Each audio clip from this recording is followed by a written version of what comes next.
Hey, Melinda. Hello, Roberto. Hi, Hey, folks. hey. Can't hear you. Roberto, can you hear me? Yes, Okay. loud and clear. Don't know what's going on. We'll wait for you, Can you hear Melinda. me? Yes. Yes. Okay, Yes, we thanks. can hear you. It might just be us tonight, Roberto. Yes. Looks like it's a small group. We'll see. Around the summer, people Go they're around. usually on the road, they're on vacation, they're out taking photos. Okay. And you and Melinda Oh, are the only submitters. Ah, wow. Yeah. oh, Melinda, can you hear us now? I can now. Thank you. Okay, Took a while. fantastic. Yeah, no problem. No problem. So you may have heard, it might just be us. We have a really small group. I, the two of you were the only members who submitted photos. I was going to show, I guess we still can show the Detroit Stereographic Society image of the year that Melinda you judged, and then why don't we look at our photos? Um, so I Perfect. Yeah, let's go ahead and get started. Maybe we can see my 6 photos that I submitted originally. Yeah, I can probably throw those up on the It's screen. okay. The two No, conversions that you sent. Yeah, I really believe that those are really poor conversions. no problem. I mean, it's still something original to talk about. Whereas Matt and I have seen the Detroit images, and That's the so wrong that screenshot. alone makes them kind of interesting. Yeah, If you that. want the feedback, Yeah, sure. Well, let's see what we can do. Let me just get this show started here.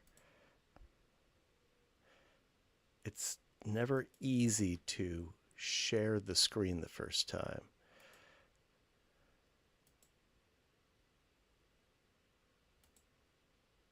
There we go.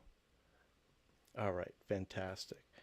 And I think our streams are running. Yeah, let me get my Loom pad configured Yep. here. Great, there we go.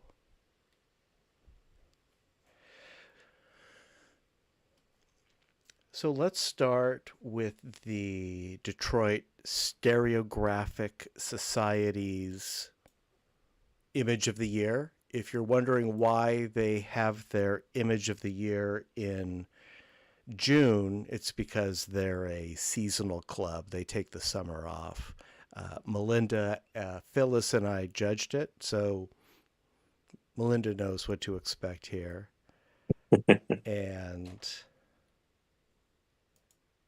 it's kind of fun because they have some strong images. And then they have other amateurish entries that look just like a lot of our own. So it's all kind of very familiar. yeah, Feels very familiar to me. let's take a look. These are the honorable mentions. We distilled it down to 10 HMs and one image of the year. I don't have titles for these. I don't have makers for these. They wanted it to be anonymous. Really nice So, one. yeah. You don't even have the technique or cameras that they use. Nothing, nothing. Wow. All they provided was a list of numbered images and a spreadsheet that had descriptions of the images but not titles. Okay. It could be bunch, great to know with the camera. It would, a bunch of yeah. them included black borders for some reason, including this one. But also also the the image of the year at the end, we can sort of crop that so that we can see what they're missing. I don't know why they do this. It's just a waste of pixels. It probably has to do with how they show them at their meetings. Oh, we've got Tor. Fantastic. Okay. That's my guess. They probably state on their website if they use a projector, which would generally require these kind of black borders or what. I don't know. Welcome, Tor. Hello. Sorry, I was having some computer trouble. No problem. Small group tonight. It's just the Okay. four of us, and we are looking at the results of the Detroit Stereoscopic Society's Image of the Year competition, which Melinda, Phyllis, and I judged. We're going through the 10 honorable mentions, and this is the first one. All right.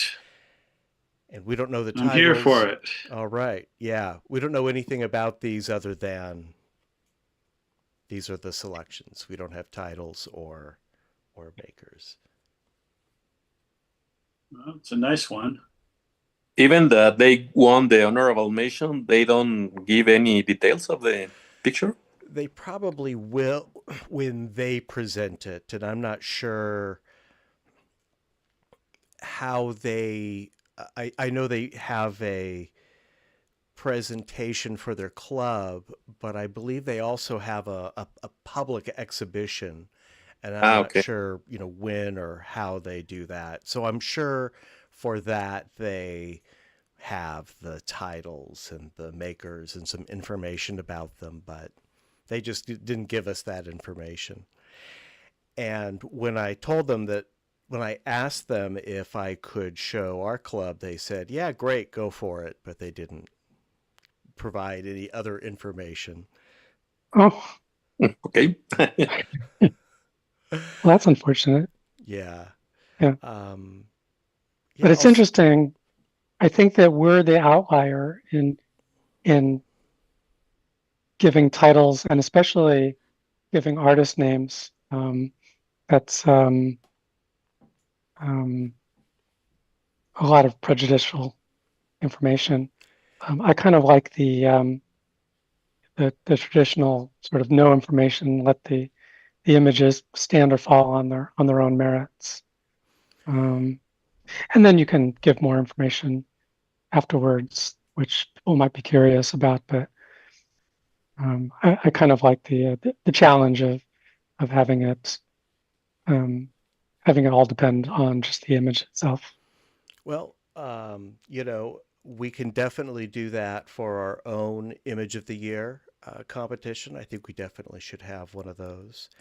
And, I would suggest that international exhibitions are the place for that more rigorous type of stereo photography competition. And I would love to get the Oakland International back off the ground again, but it's such a huge amount of work. It's just such a huge commitment. I don't see it happening without a big team. So let's move on.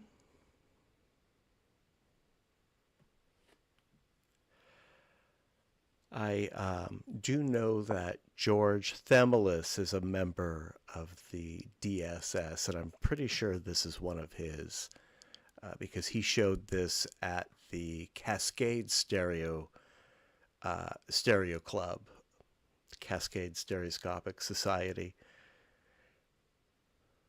You might have submitted it to Southern Cross also.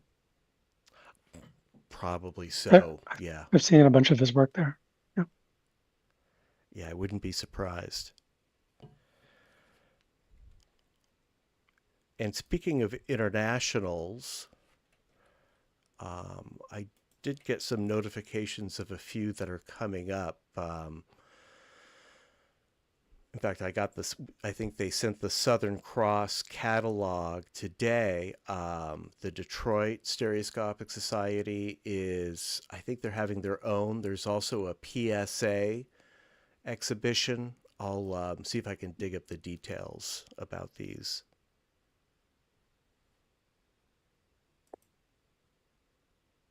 So this one is nice. It's a very natural stereo subject for sure.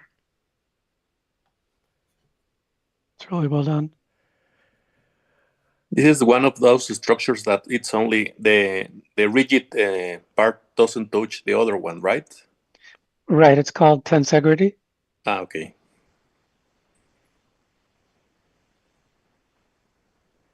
Yeah, I've tried to capture similar shots myself without the same success.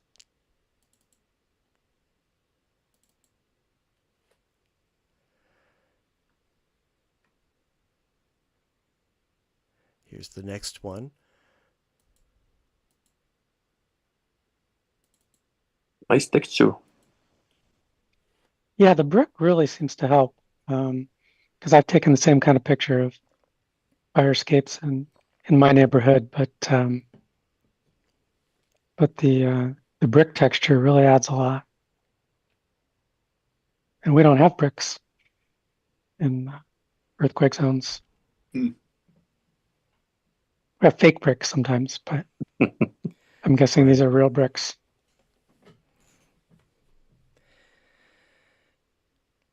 The flat light really serves it well too. You don't have shadows competing with the contours of the fire escape. That's a good point, because yeah, the shadows are one of the best parts of the more flat buildings that I've shot and seen like this. So I think you're probably right. It's probably one or the other. It's a necessary simplification. Yep.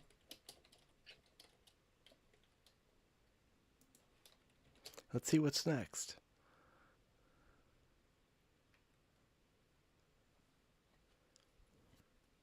And this one I know was in the Southern Cross. I'm pretty sure it took an HM or something.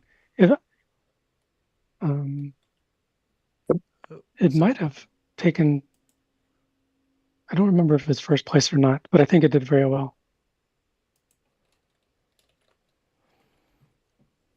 That's lovely. Well seen, as they say. Yeah, great studio lighting. Flawless, really. It probably took a lot of attempts. I was just going to ask that, yeah. How many tries? Well, I guess this would be a natural subject for video to get stills, but I don't know. If you want it in full resolution, I guess you got to kind of shoot and just shoot a lot of it. I don't know. Well, it is a little soft. It might have been pulled from video for that purpose.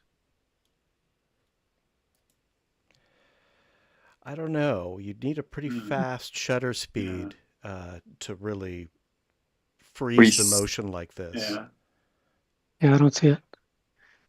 A little motion blur might be nice. It would just be different. It would, yeah. And you could achieve that with the still camera as well. Well, with a camera with manual settings, of course.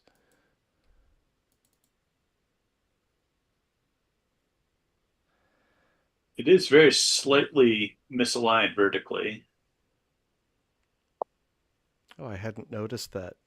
Yeah. It reads pretty well on my loom pad. Let me look at my anaglyph. Yeah, the right eye's a little high. Let me see if I can do an auto adjust on these. Auto align. Yeah, I'm trying. There it goes. I think it's like 1 or 2 pixels. You've got quite a good eye, Tor. That's for sure. I didn't notice Also, that. I'm looking on my TV. I'm doing the 3 streams.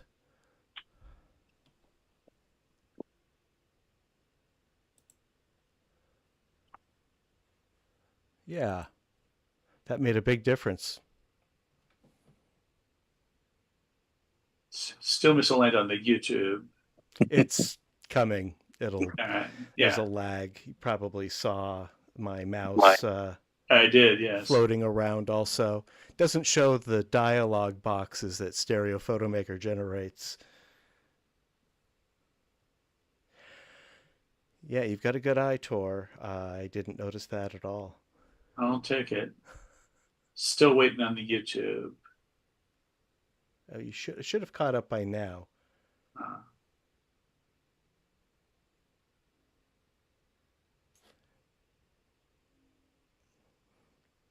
It is a nice through the window effect also.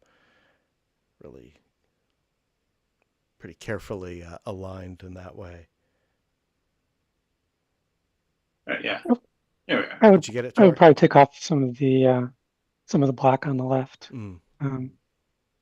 Otherwise, I think placement is perfect. Yeah, I think that's a good point.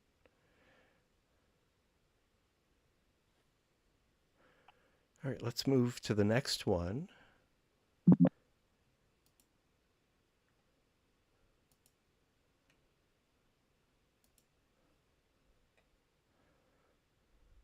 There's an interesting reflection in this creature's eyes. Yeah, I was trying to figure that out too. It's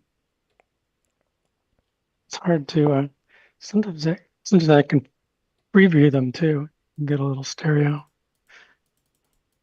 in the stereo, but yeah, I see a human figure and a Corner of a and room with photos on the wall, framed Yeah. pictures on the walls. picture on each side of them. And this is interesting too because I was just looking at the Southern Cross images, and this is one of them, but it was heavily cropped so that one of the eyes was only a small piece, which was an interesting composition, but makes me wonder if there was a problem in the production of the PDF and they were really supposed to be this image, but I don't know. I do kind of like the cropped version too. It's sort of a square aspect ratio. It's possible that the maker got some feedback from the Detroit club when they exhibited it at one of their meetings. Maybe somebody suggested it. They are a club that clearly participates in a lot of international exhibitions. So, I'm guessing they take their feedback seriously. Maybe that's it. I hope so. It's you have to be pretty bold to cut into an image like this, but but the result was good.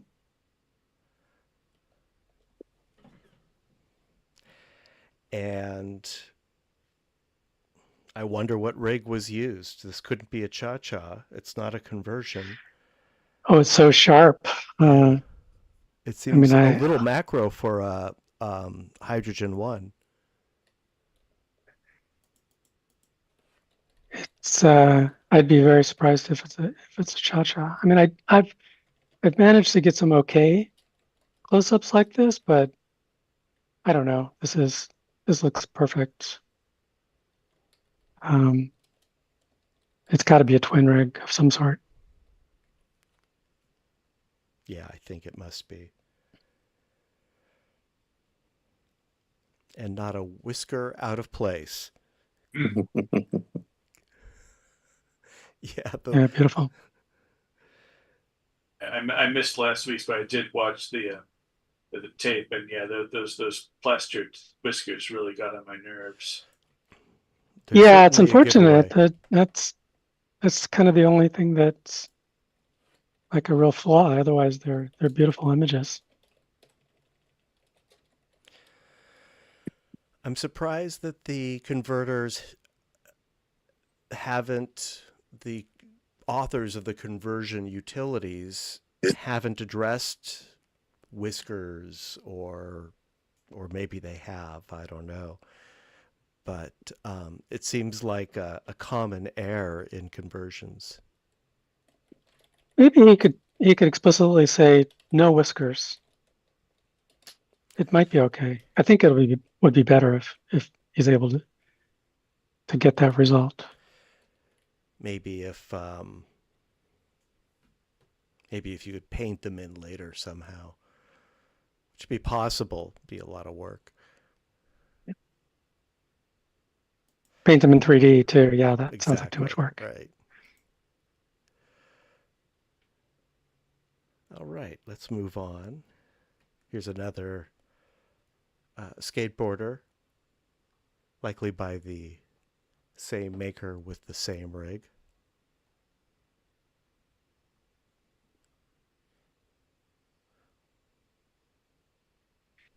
So a lot of times when I see these pictures, I think, wait a second, how do we know he's like flying through space and not just like jumping off on a trampoline or something that we can't see? Because I would want to do that. I would want to just take a skateboard to a trampoline and set up a camera and just jump into some crazy poses. I don't know if these guys really need it. No, I'm sure they're really doing it, but it's always my thought. It's like, wait a second, I could do this. We can fake it. Yeah. Now, in my experience, skateboarders do not like to be photographed. I don't even try anymore. Oh, I see people doing tricks all the time, and there's always a camera among them. So it's maybe that they have their dedicated friends that are filming them, but they're that's kind of what they're doing it for, at least around here. Yeah, Oh, that's your usually. joke. You're joking? They want? Oh no. Well, they don't want me to photograph them. I get some real dirty looks around the Embarcadero or Civic Center in San Francisco. But you're right. There usually is someone with a video camera there. I'm sure they're putting together their own reels or whatever. Yep. Well, you could bring your Hydrogen One and take pictures and then show it to them immediately and say, "This is what I do. Would you mind if I take some more and I'll share the results with you?" Of course, there's no good answer for what they can do with the images once you give it to them, but that's a different story. Sure. They'll probably be impressed. I don't know. I've gotten good responses when I've done that. Not with skateboarders, but with even with skateboarders. That's true. I like the framing with the phone lines here. Yeah, that gives us a sight line. Well, it gives a kind of an intermediate depth too between the clouds and the skateboarder. And suggests speed lines too. It suggests velocity. Yeah.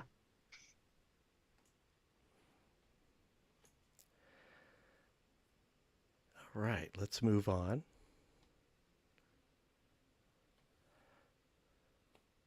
Got some macro action here. I could bet it's the same author of the dancing girl. Could be. High speed. Yeah, I see. Yes, and the flash is not centered to the camera, so this is a specific rig with a hot shoe. And yeah,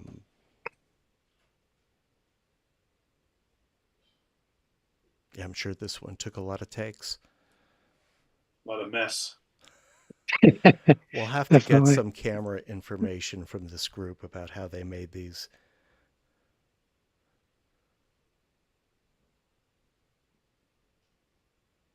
Yeah, it's so sharp.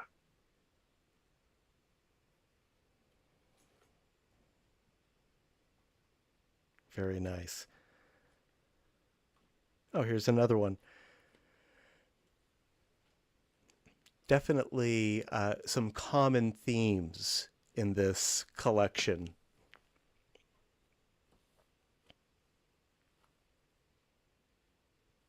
I like this better. It's a lot cleaner. Yes, they have set up the studio. Yeah, it's really nice.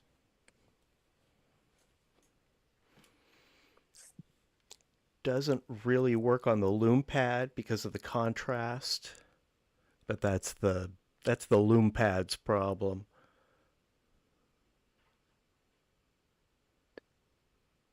You guys want to see something funny? Here's one of my crow friends. Can you see it moving around? Oh yeah. Ah, okay. A crow. Yeah. I give them treats. We have a nice thing going. Well, Melinda, you were in the national news about your relationship with your crows. Yeah, that was weird. I got Yeah. a few gifts from them in the past, and I posted a couple of pictures on Reddit. That's where it got seen. Somehow somebody from the Dodo, I think, picked it up, and then one of the news stations saw that. And then there have been a couple of crews that have come out to interview me, but it just feels so weird because I'm just feeding some crows. I'm not the queen of the crows or anything like that. There is a queen of the crows. Where is she? She's a little girl, or was a little girl, maybe in the UK. And she would get gifts like every day and had this huge collection. Here, I've got the article right here. I don't want to embarrass you or anything, Melinda, but I think it's a great story. And since we just met them, I think it's only fair we get the backstory.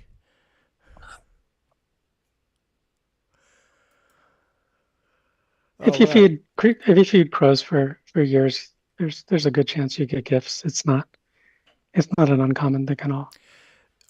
They have done it at our house. We have a bird bath that we sometimes will put a couple peanuts in for the crows. We have a lot of crows, and occasionally, not often, they will leave little green leaves that don't come from a plant in our yard. They're getting it from somewhere else. So there is definitely a reciprocal relationship there. All right, let's move on with these.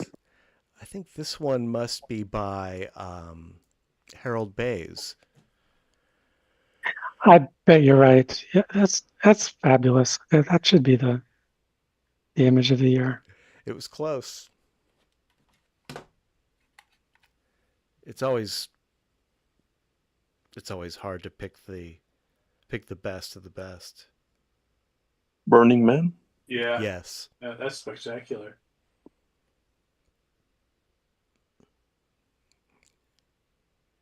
To me, it really made an impact when I recognized the figures at the bottom of the frame and understood how hyper this is, how massive a display that was. I'm guessing those are like security people keeping people away. Because they're kind of like so. Some of them have flashlights, it looks like, and they're kind of equally spaced. I'll have to ask him. And that little like starburst in the upper right, it's just exquisite. So Harold has been shooting Burning Man in stereo since 1996. Let me put his link.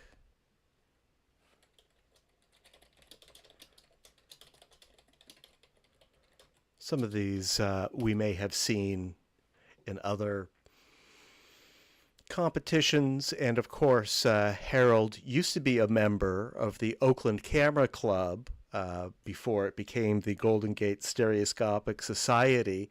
He retired and relocated to the Midwest, which is why he's now a member of the Detroit Club and not the California Club. But he's given us a few slideshows over the years, and I think he does an annual show for the New York Stereoscopic Association. He also brought in some very nice lenticulars.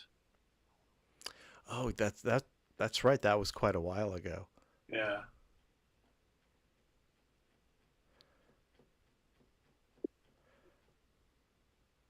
He his persona at Burning Man is Silver Man, and he photographs in the nude, covered in silver body paint, silver makeup. And in fact, I'm browsing his website right now, and here is the photo that we're enjoying on our stream. I just put that link in the chat. So be sure to check out his website for more of these incredible Burning Man stereo photos.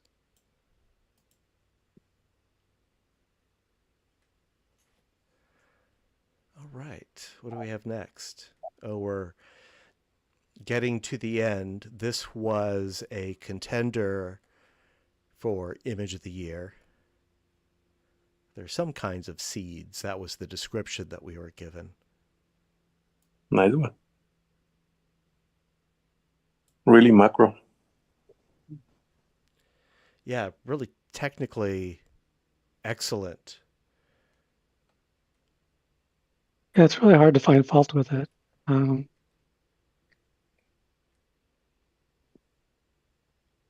same for the winner as well. It was a close call.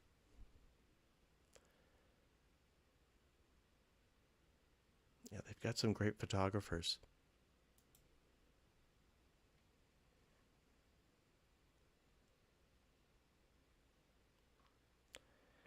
And let's see. We've got a title card and everything for their Image of the Year. And here it is. This wonderful rooster portrait. Yeah, and to show you what I mean, can you do a drag out a border around the corners of the image? The whole image. Let's see if I can do that. Because you can see this is taking less than half the pixels, much less than half the pixels on the screen.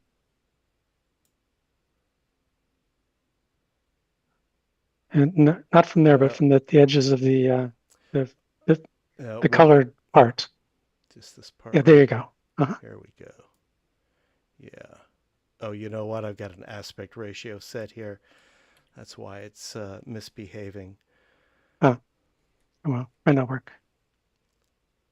Let me see if I can fix that. I can share my screen too if that helps. Let's see. I think I've got it here. Let me.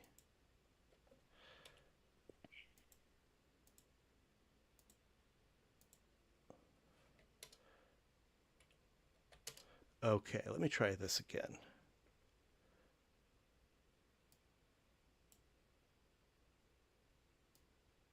Well. Oh.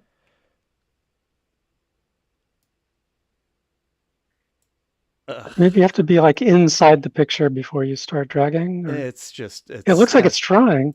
yeah. It's, Here I can. oh, there you go. You got it. Oop. Yeah. Yeah. Okay. So I've cropped it in this case so we can see exactly how much real estate was being taken up by that border. I suspect that they require that border for however they project or display their photos at their meetings. It's weird. It's something that we used to do when we had projectors. And in fact, for the projectors that we have now, we have to do it also. It ensures that the alignment is correct because the projectors are just kind of dumb about filling up the whole screen. You just kind of have to force it, basically. So I think it's probably an artifact from that. Makes sense.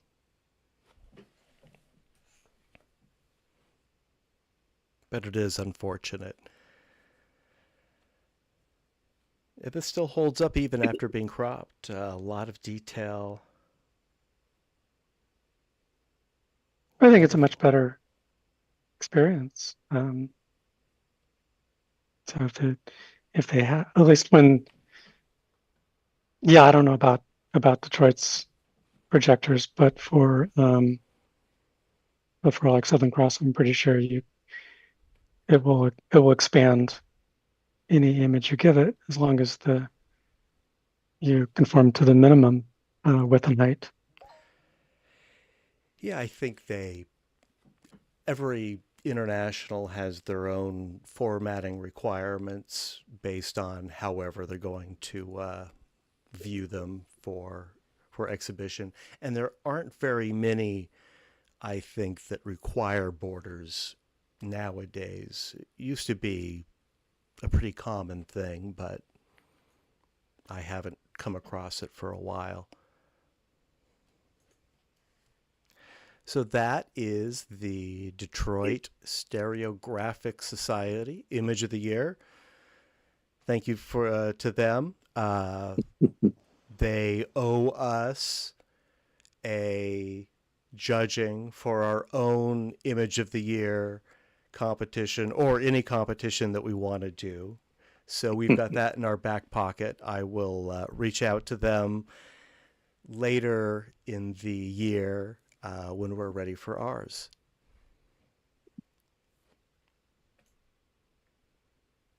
They have some pretty specific photos that they have a lot of production on their work. On the photos that we just saw? Some from studios, the macro, they are like they have really specific tools and cameras, some flashes. Really nice. Yeah, some pretty sophisticated technology. Someone has some really nice tools. I just put some links in the chat to 3 upcoming international stereo exhibitions. There will be more, a couple more that haven't been announced yet. They usually take place later in the year. I expect we'll get more announcements around the fall. But I encourage, everyone here, of course, as well as everyone in the Golden Gate Stereoscopic Society to participate. It's a great way to get your stereo photography exhibited. It's a great way to see what other stereo photographers are doing. And I will definitely be entering all 3. I won't win any of them. I might get a few acceptances. You never Still know. Worth it. You never know. I did get an honorable mention last year, so that's something. You have to show us which one is it. It's one that I exhibited here. I'm not sure if I can stick it in our selection, but it's one you've all seen. It's Okay. not not really one of my favorites, but it did well. Yeah, which one was that? Um, I'll. Near as I What's that? near as I can tell, near as I can tell, in all of these internationals, they they really kind of require excellent image quality. So it doesn't matter how good the image is if it's not, excellent image quality on top of everything else. So it's a it might be helpful for people who are considering submitting. Make sure they're your best quality images, regardless of the actual image content. Yeah, I think you're right. There's typically so many to select from. There might be 100 or so that any flaw is going to push it down farther on the list. It's not that they don't receive stereo photos with technical flaws, but they certainly don't award them. Yeah, I don't even hold it against them. It's it's fine to be encouraged. For me to feel encouraged to get the most out of my cameras, but I'm as a judge, I'm a little more forgiving than that. It's especially challenging because stereo cameras are generally much more limited. We have to kind of hack our own out of, two cameras. We don't really have a professional grade stereo still camera. So it's a lot harder for us. Even with good cameras, I mean, it's been very difficult for me to learn just good photographic technical skills. I'm getting better, but it's a very slow process for me. It's a lifetime. Yeah. I've been taking some Udemy courses, udemy.com courses on Lightroom, just to try to improve the image quality that you're describing.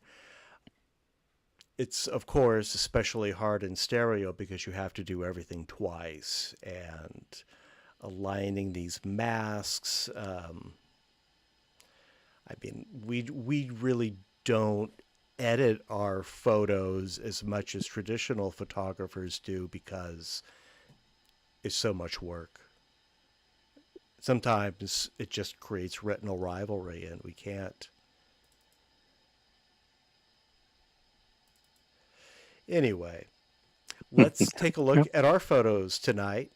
We're going to start off with one by Steve. Steve couldn't be here tonight, and we've seen this one many times, but it does count. We will have let me start our poll. We will have a poll. We may as well. I think it's still useful to solicit feedback. This one has definitely been accepted in other slideshows over the years, so I'm going to suggest that we not vote for this one. And let me start that poll here. Okay, if you're in Zoom, it should be available. Let me post the QR code if you would like to do it on your phone, which is how I'm going to do it. I don't think I need to explain to this group how it works. Just a reminder, please don't vote for your own photo.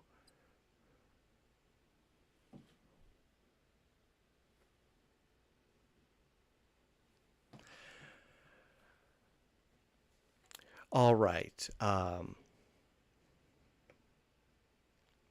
And this one is mine. I think this fits the spirit of the topic. I shot this recently up at the lava beds, and I was attracted to the scene because of the way that fallen tree sort of frames branches and that background tree as well.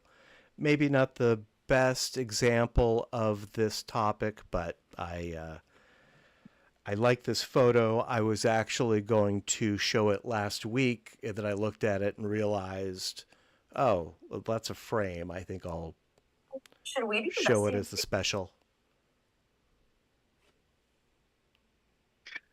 Well, I definitely realized with the that the far tree was the subject or the center of the center of attention. So that Oh, good. that comes through very nicely. It's subtle, but it's it's there. It's subtle. I tried cropping it more tightly, but it sort of lost its sense of location. I wanted to keep the grasses and that blue corner of sky. Yeah, and the grass is all very carefully behind the window. It's a very nice composition.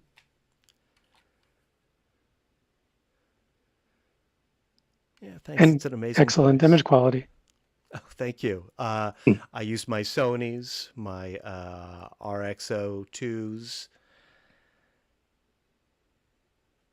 and didn't do a whole lot of processing to this. Cropped it. Those are the best. Yeah. Maybe consider this for one of your submissions to those internationals. All right. Well, I will consider that. Yes. Thank you. I do like to compose the picture in the camera. I love it when I get something that is as I envisioned it, but I can't do that every time.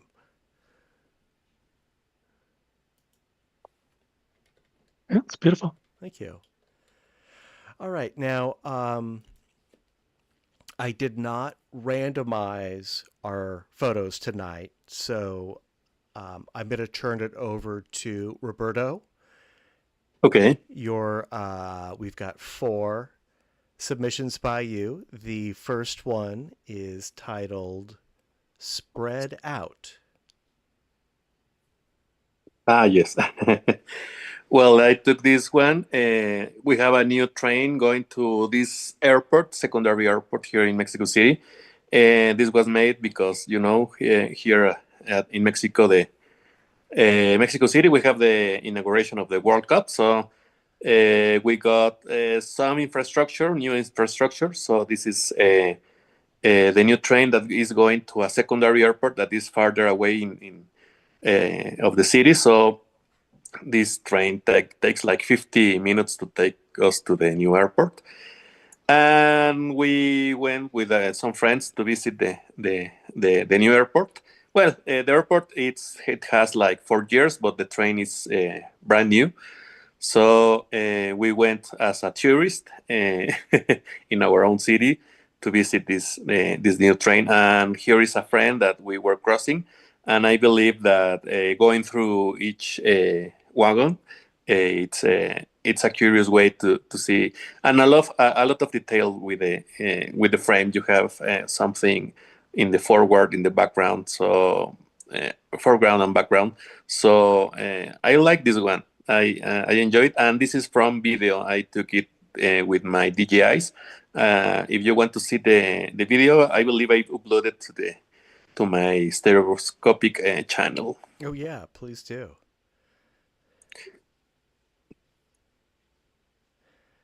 And It's well, nice how the go ahead. Go, Melinda. Oh, okay. It's nice how the woman here, I guess, is the subject, and it's nice how she's in focus, and everything else is a little bit out of focus. It really draws the eye in. Yes, it was. Well, the camera, it's a really wide angle lens, so everything seems to be in focus, but the blur is because the motion blur, because this is video, so the shutter speed it's low. So I was following her, and I believe we were at the same speed, so she got in focus, and the other stuff with this motion blur. Wow. Makes sense. That explains her foot is a little bit out of place or not registered.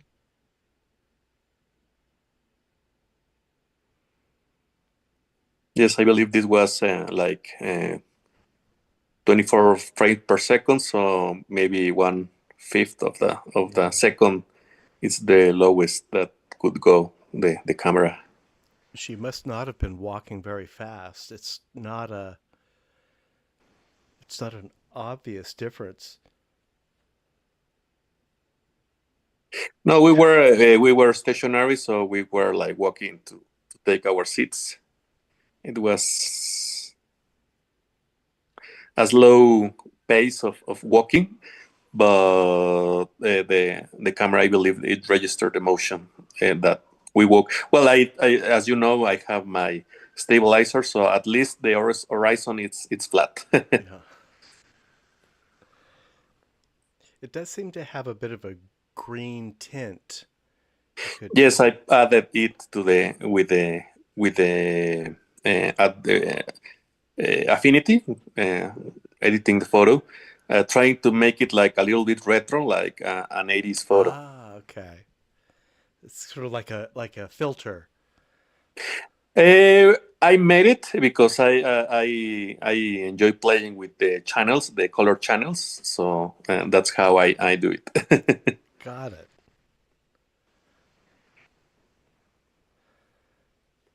And did you exclude the woman's skin from your filter? Because No, she looks normal. She doesn't look greenish. well, actually, because I am coloring with the selective colors. With well, you know, you have the reds, the yellows, the greens. The skin is a little bit reddish, so I pumped it a little bit so it didn't go that green. No, very effective.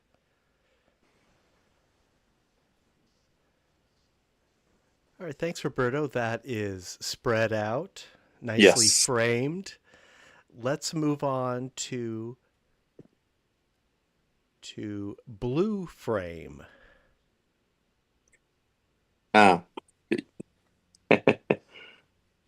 Maybe you can recognize this space from other pictures that I have showed you.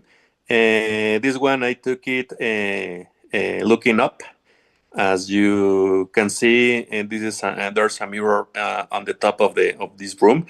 I was trying to get it to do it in the middle of the room, but as you can see, there's a speaker on the lower right corner. There's a speaker, so the speaker blow out the experience. So I have to move to another extreme of the room, and as you can see, I'm too close to the wall that there's another mirror to get this infinite feeling of the space.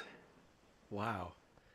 So the whole room is mirrored, floor, ceiling. No, two. Well, one wall is a LED screen, and the back, the other five. Well, the roof, the top, the floor, and the other three walls are mirrors. So you only have one screen, and all the other spaces is covered by mirrors. And I guess so that's so that the that one wall is the source of all the light. Yep. Yeah, the only source of light is the screen. It's a very disorienting perspective. Yes. Well, maybe you can remember some other pictures that I have show you to the as the eye level goes, and it's not that it doesn't have this impact of the infinite space of that it creates the mirrors. Actually, it was a fortunate luck because I didn't remember that I took this picture, and as I was working on my other pictures that you will show later this evening, I discovered that I took this one. So I didn't remember because I have two sets of RXOs. So this one I kept it, and I keep it a long time ago, maybe 3 or 4 months, and didn't use it. I have RXOs Mark 1s and RXOs Mark 2. So my set of RXOs Mark 1 are the ones that I use the most, and the RXOs Mark 2 I kept it because I don't know. I have two sets of the same. You never know when you might need it. Yeah, the memory I didn't review it. I believe the other picture that I show you were from the video, and these are from the RXO, and I believe it worked better. You have more range to work with these raw files.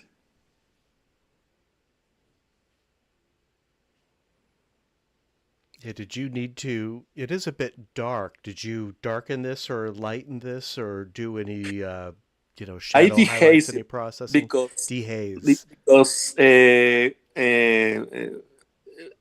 as far as you go, it's like hazy stuff, and with the dehaze, you recover a lot of details. Yeah, it's a great tool. One of the sections of the 2026 PSA annual, they called it the 3DD exhibition, their Stereo International, is unusual perspective. Okay. I think this would be a shoe-in. This could work. Good work, yes. Keep it in mind. So this is the PSA, the one that you sent us, the link that you sent us right now? That's right, yeah. The I will third link. Perfect. And we still have several weeks to get your submissions in, but check it out. Perfect. I know they would love to see your work. Thank you. So the third photo that we have from Roberto is, I just lost that. It is infinity.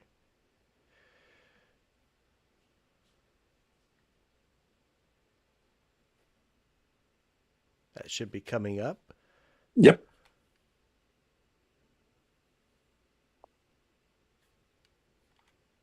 Here in Mexico City, we have this space that it's the National Center of Culture, that it's for dance, for painting, for photography, and it's a really nice place. Maybe it is not that exploded that it should be. Like many of these spaces have no resources, so are closed. But the space is great. So I took this several years ago, maybe 5 or 6 years ago, with my W3, and I really like it. Maybe I have to retake this one with my RXOs, and it could work even better because here I believe it's the limitation of the W3 recovering the colors and the shadows and the bright space. It's a little bit hazy, as you can see. Maybe the bright area it's a little bit wash, because you get these MPOs files, and you cannot work a lot with those. Right. Yeah, the Fujis seem to have trouble with the exposure. I don't know what the story is, but the image is a great snap. That one person sitting in the middle really anchors the whole thing. I had another one, but it was a little bit more crowded, so I didn't like that. And I believe this lonely man in the middle of the frame give it a little bit of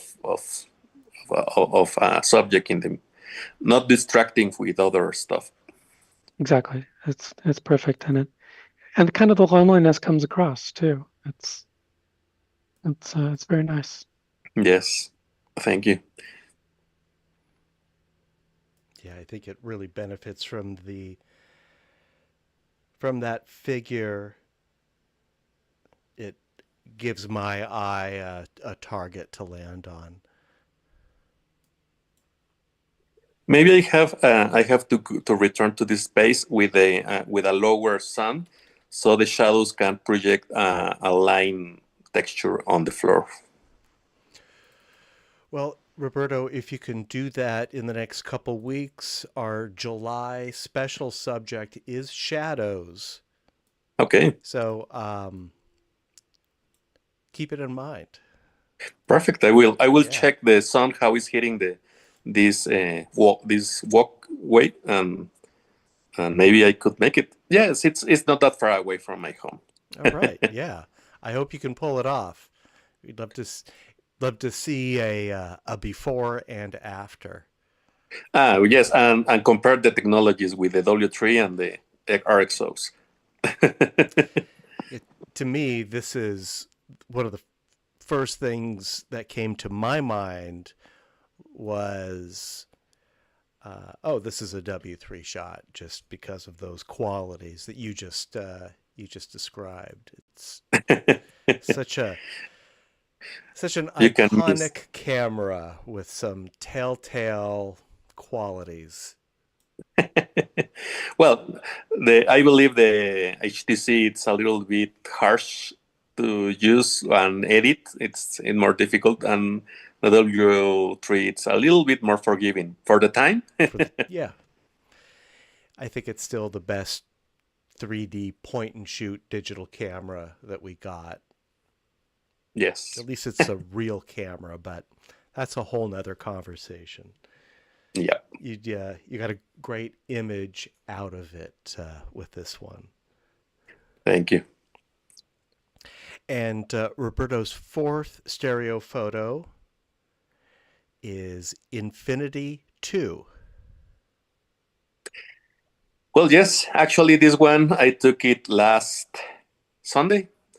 Saturday, I believe. And this is a space that I immediately, that when I was, I knew the topic for today. I remember this sculpture, and I needed to go to take this one because I have this space, but with a regular camera, and I didn't have with a stereoscopic rig.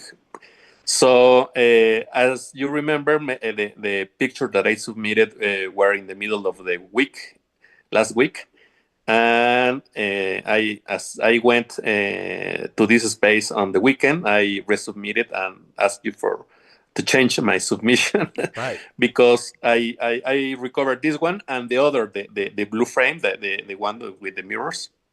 So I was checking all my pictures and remembered that I took those ones. And this is here in Mexico City, a space that it has been here for, I don't know, maybe 15 years. And it's these arches, or I don't know how to call it, because they are like tables, because they are united in the middle. As you can see, they are four support points for each square place on the top. So I don't know how to call it, because those are not arches. They are like another kind of, but they are really good space. So I remember that I had to retake this for the topic for today, but I thought that I wasn't going to make it, so I submitted the other one. So this is the fortunately I could go. I could went last weekend and take this one. I think it was worth the effort. Yes, actually, it was about to rain, so it was I was in a little bit of a hurry, and as you can see, the cast is a little bit. You don't have a lot of shadows here. Yeah, no shadows. Great stereo effect. Yes, a lot of details. I was trying to. Well, I took like 3 or 4, and this one is the one that I believe worked for the topic today. It's like infinite frames. Yeah, and you got the vanishing point like right in the center. It's very dramatic. Actually, I was going to try place my camera on a tripod, and in the middle try to cross the arches with a bicycle. As you can see, we have these public bicycles that I use a lot, and try to lower the shutter speed to 1/4 of a second, so I can get a motion blur in the middle of the frame. But I was scared that my cameras were robbed, so I didn't go for it. As I went alone, so I. Well, I know that in Photoshop there's a kind of a radial blur that you can use. You have to do it. You'll have to do it on each half of the image independently, but it'll give you exactly that kind of rushing forward motion, and you can control exactly how much of that you want. It would be a very easy thing to do.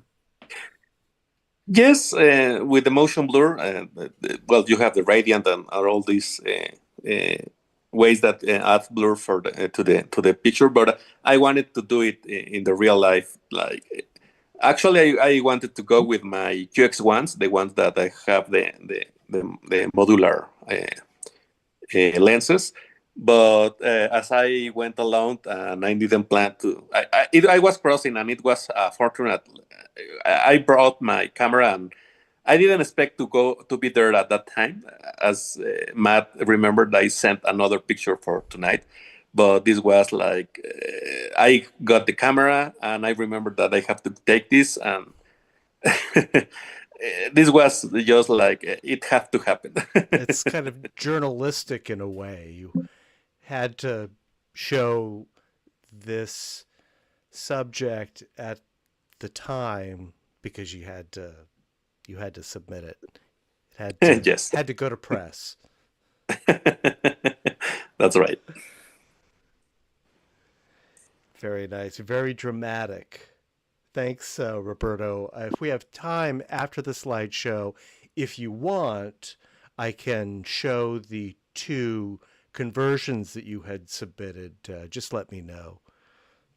I believe those are really poor conversions. I don't believe it worth it. Fair enough. Thank you. I won't press it. Thank you. And thank you for submitting these 4.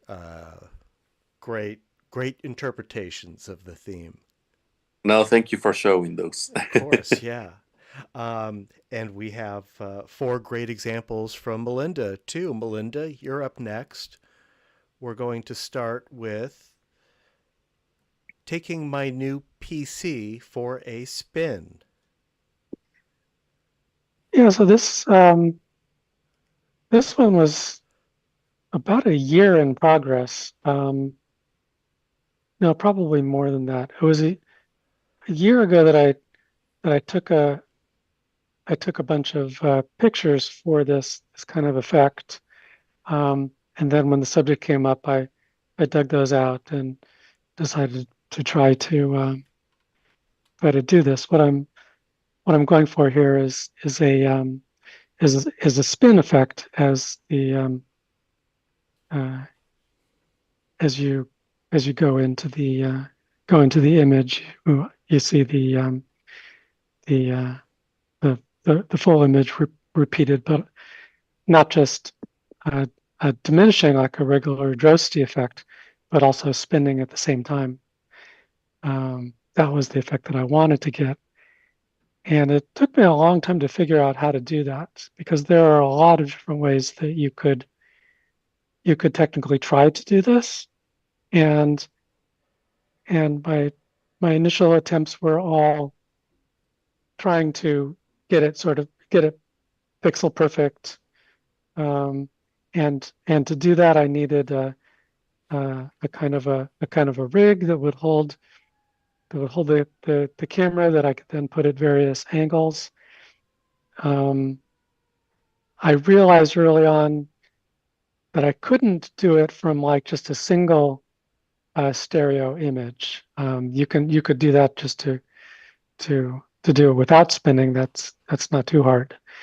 But to get the spin effect, I realized after a while that you can't do that by doing rotations of the images like in Stereo Photomaker. The viewpoints have to be equal around the circle as you shoot them, and I struggled a lot to use, like, at that time, the hydrogen one, I'm sure, and I couldn't convince it to not switch orientations as the camera is going around the corners, and I couldn't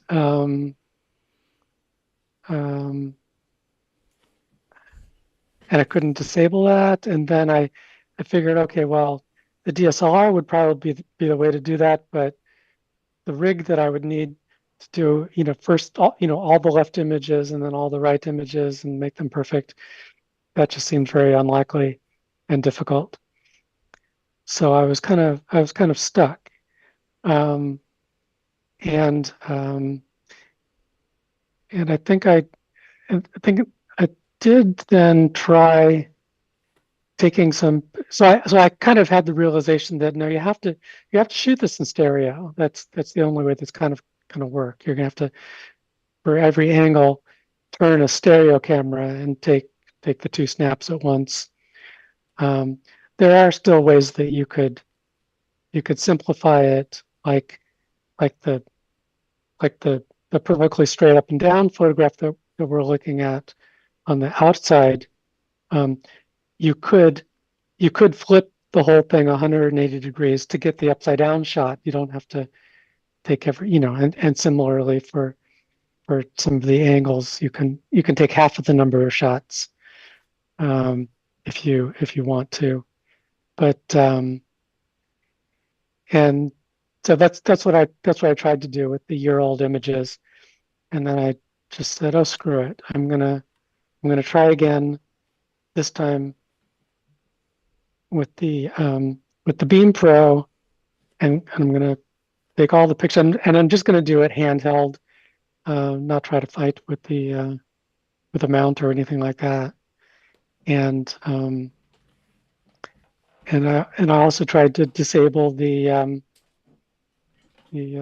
orientation flipping, which works on an app by app basis, but within the camera app, the camera is trying to flip it around for me too. So I just accepted those, and then I rotated those in Stereo Photomaker or in Photoshop, and just did everything by hand. So I took all of those stereo pairs, I split them into a left and a right for each of eight different positions in the twist, and then I took the top level image that you see here around the outside. I put a bright pink background. I use that for a lot of things that I'm gonna replace in 3D, and so that's the pink that you see from the original image. And then so I took the original image, and then for the each corner of the pink on the left, I selected the that rectangle, and then I pasted the next level image into it, shrunk it, positioned it, and then same thing for the other eye, and then just eyeballing it while free viewing to get it placed and sized close enough. And so it's certainly a lot of imperfection, but it's the first sort of successful result.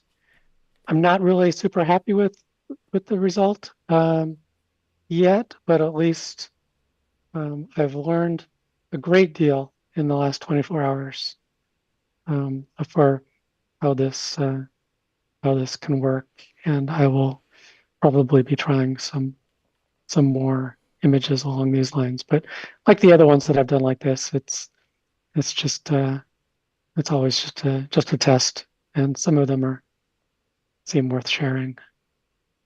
Wow. And yeah. I also decided not to. When I wanted to take it all the way down to infinity, that was the original idea, and I did try to do that. And the nice thing is, once I had all 8 pictures stacked up like this, then I figured, okay, then it'll be real easy to take the picture that you're looking at here as a source, split it into left and right, and put the whole thing into just, I can mask out just the little pink area down there and stick it in there to double the depth. And I did that, and then I did it again. But the whole thing just became a kind of a mess. And I think it also wouldn't have looked that well if I had gone just the one extra level deep, so that the back one was the same as the front one. I think that the tilt is kind of nice. So we've got all 8 images, but not all 8. Or is it? No, I guess it's probably 7 then. Seven different orientations, 7 different source images to make this. So so the last one is tilted, and then the next one would be the first image again. I hope that made sense. Yeah, very impressive. I think you explained the technical challenges of this very well. And speaking to what Roberto had mentioned about some of the photos we saw from the Detroit Stereoscopic Society, having pro gear makes a real difference. It's so frustrating when these sort of smartphone style cameras like the Hydrogen One or the Beam Pro insist on this behavior like the auto rotation that and it forces you to fight it. I argue that these aren't actually cameras, because a camera would never do that to you. It would let you take the photo that you want. But it's an Android device. It's not really a camera. Yeah. But you found a way to make it work. Found a way to make it work. The important thing is what I learned along the way. It's it'll get easier from here. But like I say, there were so many different ways that you could do it and definitely achieve the effect. So it required a lot of experimentation and thought to find one that kind of worked for me, and a bunch of failed attempts. So I'm happy to have something that worked at all. And it should get easier, but it's a challenge. It's definitely a challenge. Are you going to keep working on this, or are we going to see a future version? I think so. Of this? I'll probably do more. I don't know in what sort of source image, but when I see it, I'll probably know. Mm-hmm. With my rig with the DJIs, with the stabilizer, it has a vortex function, the stabilizer. Maybe, I will try this one, this technique. Film the computer level, and then the vortex and take it far away. So maybe extract the shots later and see what happens. Yeah, good luck. Oh, one important thing I learned, um, like you saw remember the one I had where my hands are coming out of the picture, reaching out of the frame. Uh-huh. The classic, yeah. So when I did that one, I started with the outer picture and worked my way into the inner ones. Then it got more and more difficult as I was getting in there. I found it's much easier to do it in the other direction. So the first image that I worked with is the pink one in the background, Okay. and then the um, and then Add the then upper it was, layer.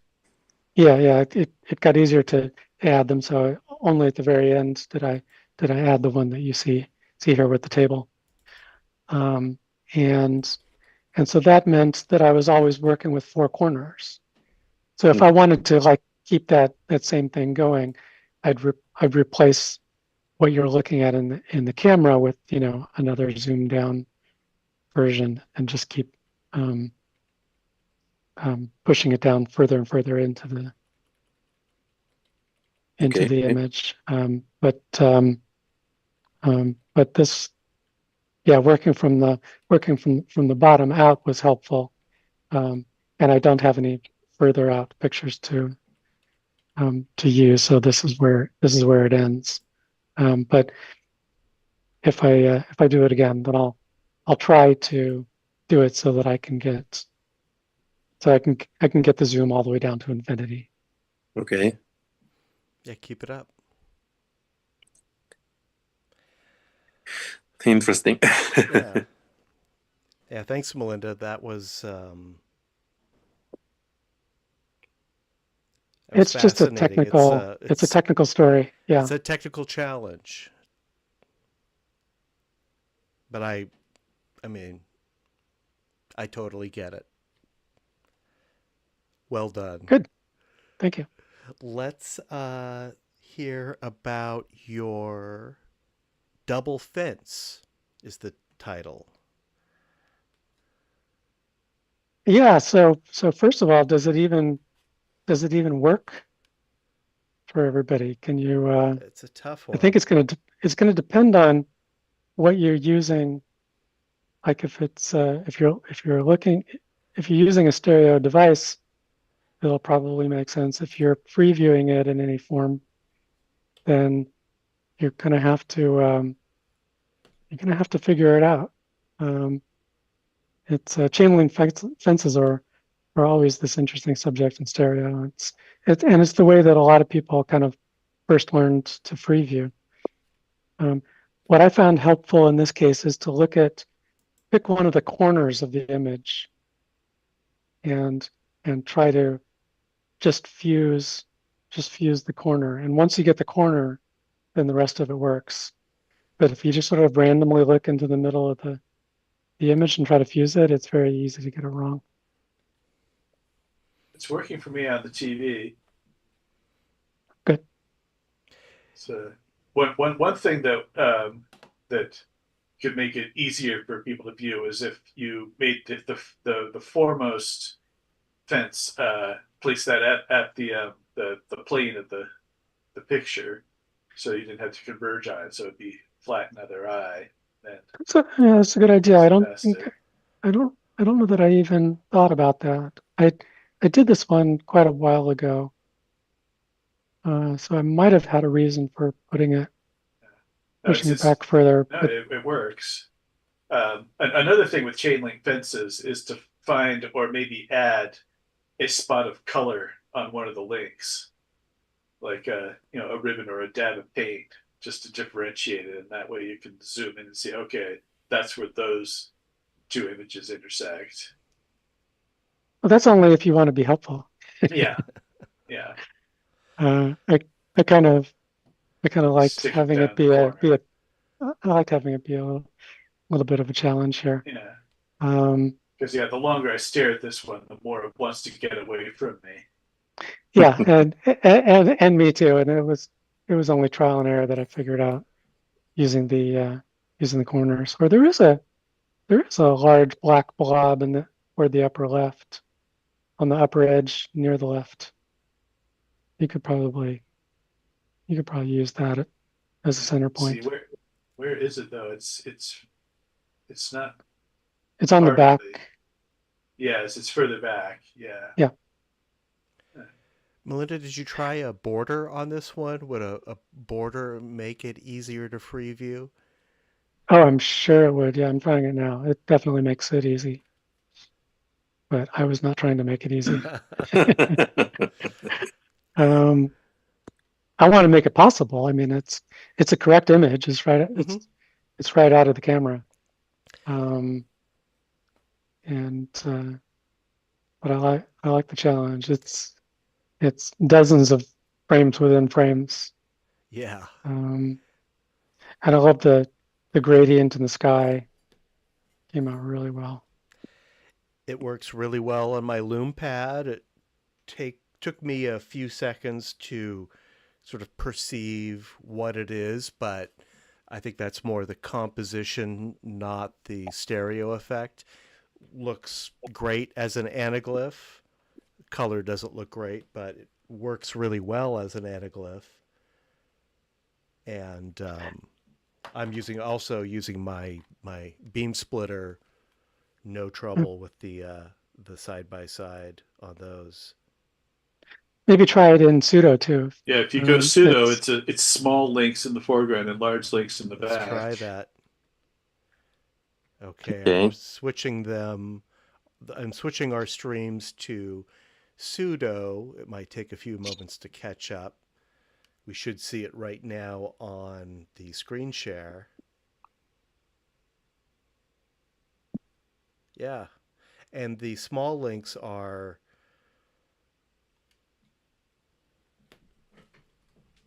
they at the window or are they in front of the window? It looks like they're a little forward of the window. Yeah. And they get painted over by the back ones, but Yeah. Yeah, the because paint it's all silhouette. is just black, so you don't see it. Yeah. It looks like literally just two different different size fences. Doesn't necessarily have pseudo artifacts. Right. I mean, it probably does, but they're pretty minor. Yeah.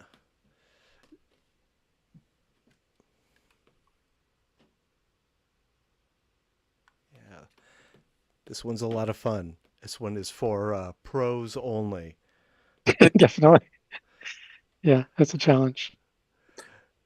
I will show this to a friend that it's really hard for her to see this one, and she get dizzy. So maybe this one fix her. Well, I don't know if I would do that, but if you like, that's fun. Sounds a little risky. All right, I've swapped those back to the original stereo. Yeah, that works. Thanks, Melinda. Let's take a look at your framed bridge photo. That is the title, Framed Bridge Photo. Yeah, and the title has a double meaning. It could be a photo of a framed bridge, or it could be a framed bridge photo. Right. And God, where did you find this? This was weird. So this is out by the estuary at I mean, I always call it Chrissy Field, but it's technically like Eastfield or something like that. I forget. But the estuary is off to the left. And you can actually see a little bit of the water of the estuary on the far left. And this was one of the artificial berms that they had created when they were creating the estuary and doing all that work. And this frame, I think, like, was probably down below somewhere, and they use these to like put coyote warnings and stuff like that. Temporary informational posters. And my guess is that like is that that the poster got knocked out, and some people just decided to carry this thing up to the onto the berm, because you're not supposed to go up the berm anyways. It's all fenced off with signs saying don't climb on the berms. So I think some people just put it up there, because it certainly didn't last. I took this picture, and then a couple weeks later it was gone. But so I ignored the signs. I walked carefully so as not to disturb the vegetation too much, and took some pictures through the frame. And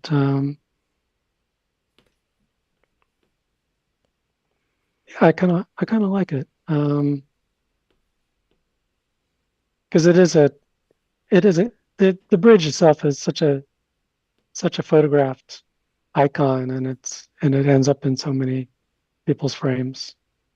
It was kind of fun to find this in the wild, and I tried a couple of different angles, like shooting through directly in the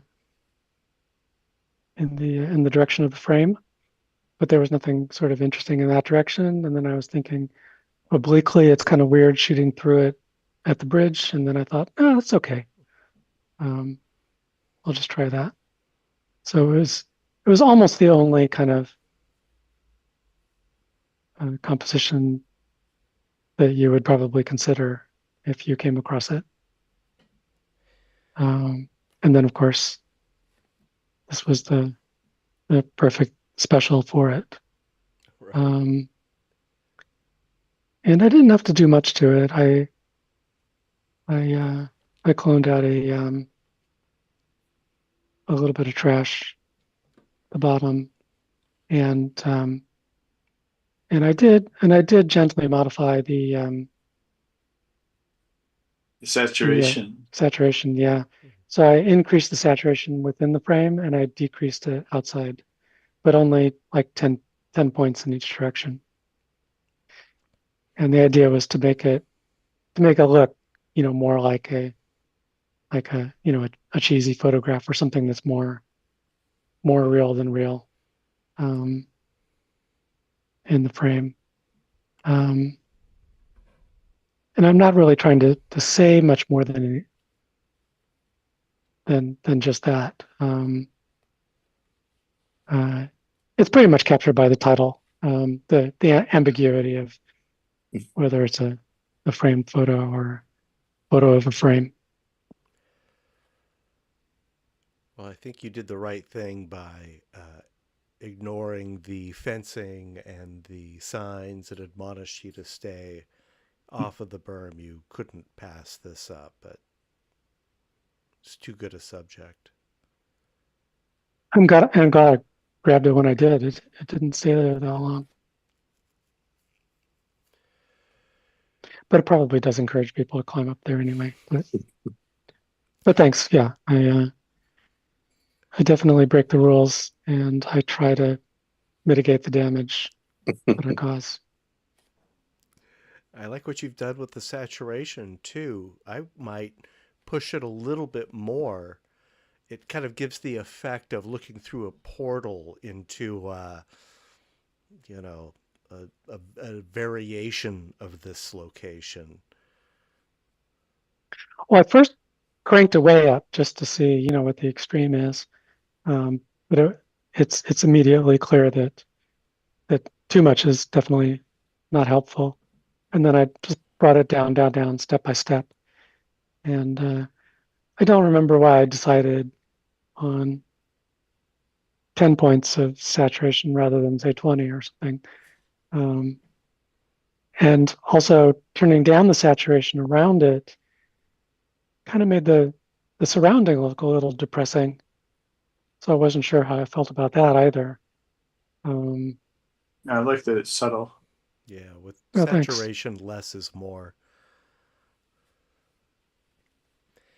Did you consider adjusting the exposure to the area outside of the frame? Maybe make it a little darker, except looking through this frame? Oh no, I didn't even think of that. That's a good idea. I did try taking the saturation all the way down to grayscale, but yeah, I tried a few different things. I didn't spend a whole lot of time on it, but just playing with the saturation, I tried a few different things and pretty quickly picked this. Not because it was like perfect or anything like that. It just I was a little reluctant to do anything actually. It looked okay without touching the saturation, but I decided to risk it. Now, it's definitely perfect for this subject. It is a frame. Yep. And Melinda, tell us about golden arches. I think we've seen a variation of this. And the variation was exactly this. They didn't touch it at all. Okay. In fact, I think I didn't. Now I don't even remember It looks like you might have what cropped if it. anything I did. I don't think I cropped it. I don't recall that I did anything. Oh wait, no, I think I did select the bright orange of the cones because I might have increased the saturation of everything else, and I didn't want the cones just to go crazy. And I think I did something with the sky. I don't remember anymore.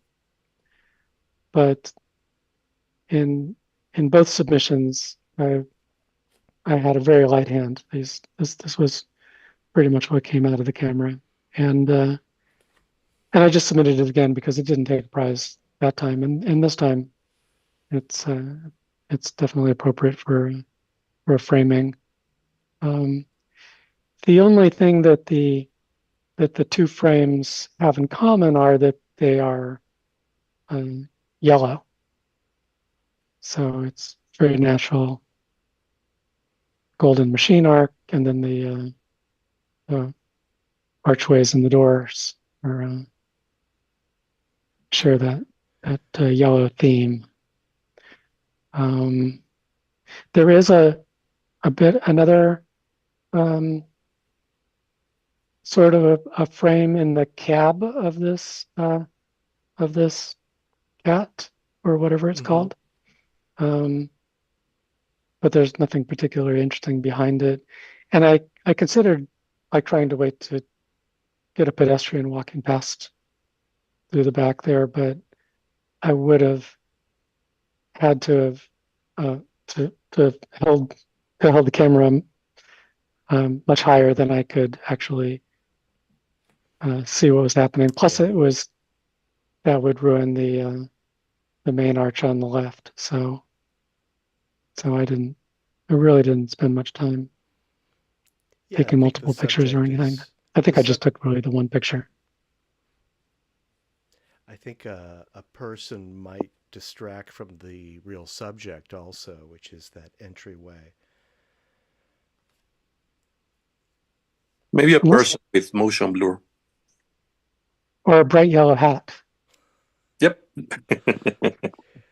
Melinda, was Oh, this a yellow umbrella. That would do it. Yeah, Oh. somebody holding a sign. And with everything yellow, desaturate the other colors. And that's a good technique. I've done it before. I can't think offhand, but it's a tried and true technique. Well, you know, like a Schindler's List. There's a couple of shots like that. The red coat. Yeah. Was this, it's a very natural thing. It works well in stereo too. I encourage it. was this one of your blue light photos? You showed us a series of Mhm. shots taken at that time of day. It's a wonderful contrast. The cool, looks like late afternoon light contrasted with that warm yellow light in the entryway that that this machinery is sort of a portal to. It frames it. Yeah, it doesn't look like blue hour though. I don't know why. I don't know why the shot came out this bright or white. It's maybe more golden hour because we've got the golden shades for sure. But the sky in the background didn't look like that at all. It was almost black. I mean, you could still see blue, but that should have been, a very deep blue. But So this is just what came out of the camera. Is this your Beam Pro? Mm-hmm. Yeah, I find that the Beam Pro really wants to increase the exposure in low light situations, which isn't always what you want. It definitely reveals all the details, but I took a great shot at the Pacific Pinball Museum, and it's kind of dark in there. It's illuminated by the lights of these pinball machines, and the X-Real Beam Pro just brought it up as if it was in a well-lit room, and I had to bring the blacks and the exposure down to kind of recapture what I had seen. So is that just a matter of brightness or what? I would say exposure and Exposure. highlight shadows, the black slider. The black slider, I don't know what that is. Well, you have brightness, contrast, yeah. So the brightness part of brightness contrast. Yeah, that's what I was talking about. In Camera Raw, you also you can set your whites and blacks, and you can pull the blacks here. You don't really have any pitch blacks. Everything is, sort of I don't know, an 80% gray maybe. You could pull those down a little bit. I might have pulled them up. In fact, the more I think about it, I think that I think the camera was probably doing a better job than I did. I think did I bring up shadows? I'm sorry, my memory has just gotten so terrible. I may have brought up the shadows. Right now, I think I did, but I'm really not certain. This definitely looks to me like a Beam Pro shot. The color, the exposure, it just has those qualities. So I think the camera did contribute a lot to this. It might have been. It might have been. The camera might have got it right. Maybe I did bring up shadow highlights, which also brought up the sky. It could. Maybe I should have left it alone, but it definitely seemed weird having all this blackness and wanting to see into it because it's like right in the middle of the picture. But there's also not much to see there anyway, so it's tough. I might have done a disservice there. You're shooting in a really challenging light, so it's understandable. I don't know. I mean, I liked it immediately, so I just didn't know how best to treat it. Well, keep working on it. And I didn't do much, and maybe I shouldn't have done that much. Well, let's see how it does tonight. Maybe you'll want to show it to us a third time. No, I'm not gonna waste your time. Personally, I am very dissatisfied with my Beam Pro's color accuracy. No one believes me. I can't seem to get anyone else on board, but I have the same kind of experience, issues, challenges with exposure and color with my Beam Pro. I think you did a really good job here. Thanks. And that's our slideshow. Let's make our selections. I will show the results of our poll. Does anyone need time to make their selections? Would you like me to go I through need the time. slides I need again? time. Hang on. Sure, No, I take your haven't time. voted yet. Let me know if you'd like to see anything from the And slideshow. I don't see the window anymore. So how did that happen?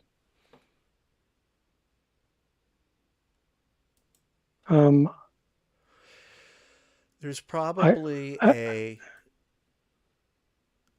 in Zoom, if you go to Oh. that command bar, it might be hidden under there. It might be under the more icon. Yeah. I remember that. Or I post the link in the chat. Oh, thank you. where is the? I don't. Okay, hang on. Oh, it made tiny little thumbnails. Okay, there's the main window now, but yeah, more polls, queries. There it is. Okay, phew. Thank you. I will get this eventually. And yeah. Okay, I am submitted. Great. Thank you. All right. Anyone else need any more time? Done. Okay. I'm good. Yeah, it looks like we got 4 responses, and there's 4 of us here. Give me a minute to put the results together. Won't take me too long. I'm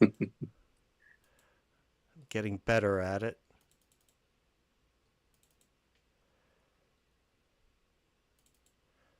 Okay. Ask ChatGPT to get the results and automate. Yeah, it'll definitely do it, Seriously? or it'll write the Yeah. script for you.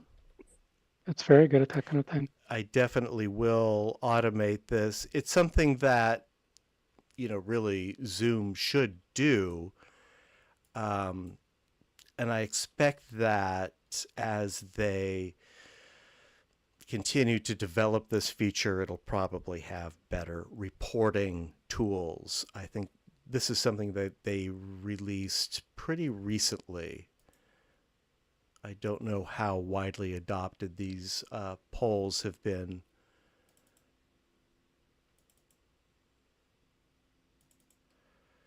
Okay, I'm going to disappear for just a minute. I'll be right back.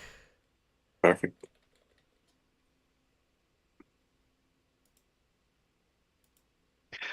So, Tor, did you see Backrooms? Not yet. No, we've got it at the Piedmont. It's been doing really well. I was very happy with it. Yeah, I need to see that and Obsession. They've both been doing really well. I watched like the first 10 minutes of Obsession. I didn't like it at all. But if you like it, then please tell me I'm not a big to horror give it more guy. time. Yeah, and neither am I. I mean, I like The Shining. I like some. Chucky got under my skin for some reason. I don't know why. But the Backrooms, I like the liminal horror idea, and I like some body horror stuff too. Like The Fly is one of my favorites. But there was a fun YouTube last week. There's this effects company, Corridor Crew, and they did a challenge where they challenged themselves to recreate the chest burster from Alien, and then they split into teams, and one team in different kind of one team did it contexts, practically, and the other team did it digitally to see which could do it better. and they had the collaboration of people who'd actually worked on the Alien movies, which was fun. So worth checking out. Did some people do like a Toy Story version or something like that? That would be cute. Or Lego or something. I might have seen Yeah. something about that. No, this was photorealistic both ways. One with an Okay. animatronic and a false chest and everything, and the other with animation with digital effects and models.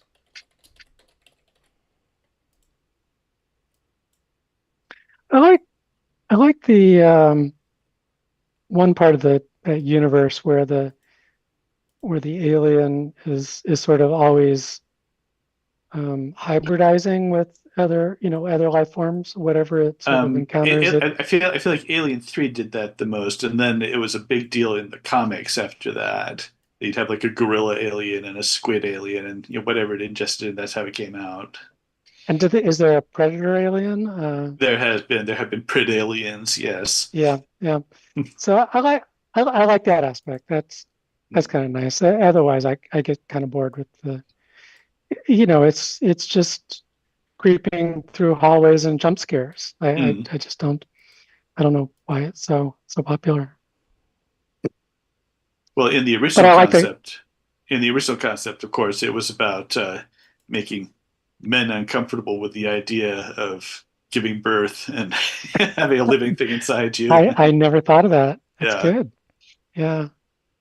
Okay. Hey, Matt. Hey guys, I just shared our results. You won't see this on our YouTube or Twitch streams, but if you're following along on Zoom, here we go. Melinda, well done. I think your framed bridge photo is a clear leader tonight. And Roberto, you pretty much took the rest, other than Melinda's tie for a second with you, with taking my new PC for a spin. I'm surprised that your tree framing thing didn't do better, but well, I think we had some very deliberate submissions tonight, some stereo photos that were clearly taken specifically with this subject in mind. I think those are the ones that really did well. And you're taking my new PC for a spin. I mean, that took a huge amount of effort. No, and not just this last one. I mean, I did that in the last 24 hours, but it was like 3 hours or something like that. But altogether, I might have spent 10 on the concept, and it's So I'm glad people appreciated it, and I hope that other people try it too and learn from me, so you don't have to repeat every mistake.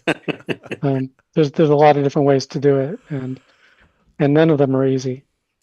Of course, if you had an unlimited budget, if you had a studio, if you had various rigs and jigs and all that, all this would be a lot easier. But we're stereo photographers.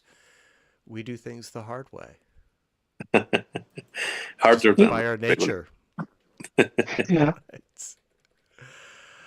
I'm sure somebody will, with the proper rigs and stuff, will figure out ways to make this easier. Yeah, well, if only someone would invent more tools and cameras for us stereo photographers to make our lives easier.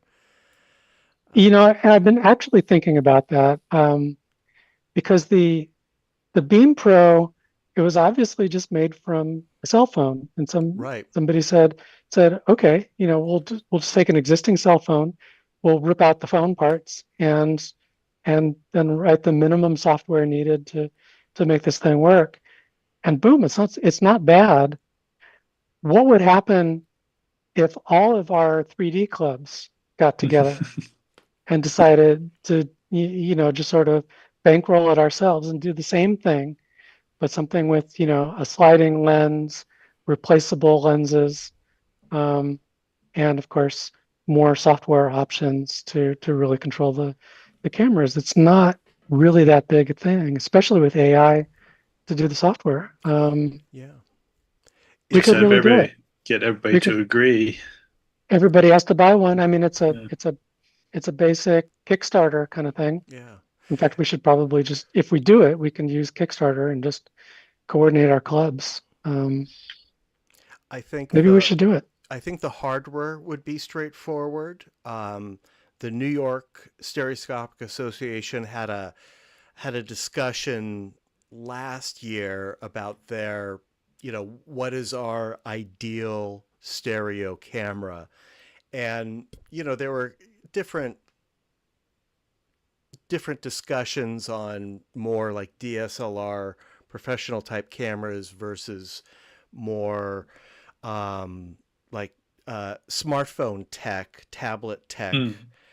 I don't see any reason why a camera like the Beam Pro shouldn't have an array of lenses, and then we could choose the pair that gives the best stereo for the depth, for the distance of the subject. And I agree with you, Melinda. I think the hardware would be more or less straightforward.